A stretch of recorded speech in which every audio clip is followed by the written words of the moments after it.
In a season of first for the GWS Giants, the newest team in the AFL, this is the opening occasion for them at Etihad Stadium, one of AFL footy's big venues, of course, something they need to get used to, and what bigger challenge than taking on one of the AFL favourites for season 2012 than Carlton, as we welcome you to Etihad Stadium this afternoon. Getting Frawley sitting alongside me.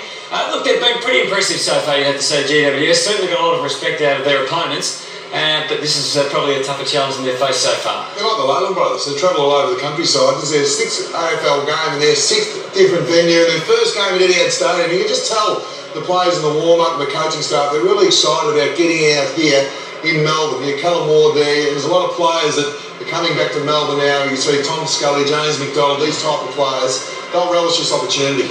Dip fatigue will be an issue, travelling as part of that during the year, but maybe not quite yet. Oh, look, you can see Steve Silvani pre-game was talking about Jeremy and Cameron being rested and Israel Folau. So they've got a program. It's a long-term program, and look, it's disappointing those two players aren't playing. But of course, Satando Helpin gets his opportunity against his old club. And it is a bit disappointing for them, I guess, that Chris Judd, Jared Waite not playing. We know Cruiser came back in. Ed Kerner's also out of the Carlton side, but I guess it makes it a bit more of an even contest for us, doesn't it? It's a real balancing act, not for Kevin Sheedy, for Brett Ratton, because he's rested his skipper, absolute superstar. Jared Waite had a hip operation in the pre-season, so he's key forward, he's skipper, his best player.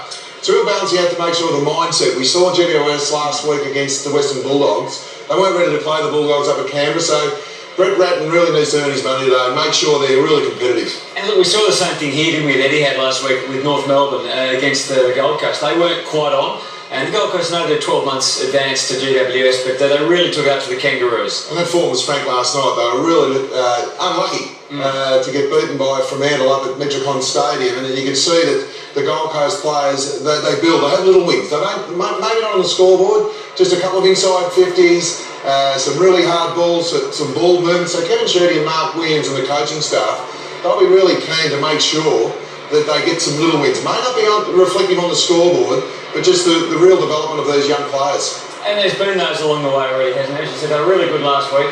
Blues aren't far away from coming out. Here he is, Captain Carlton, leading the Carlton there, he's big.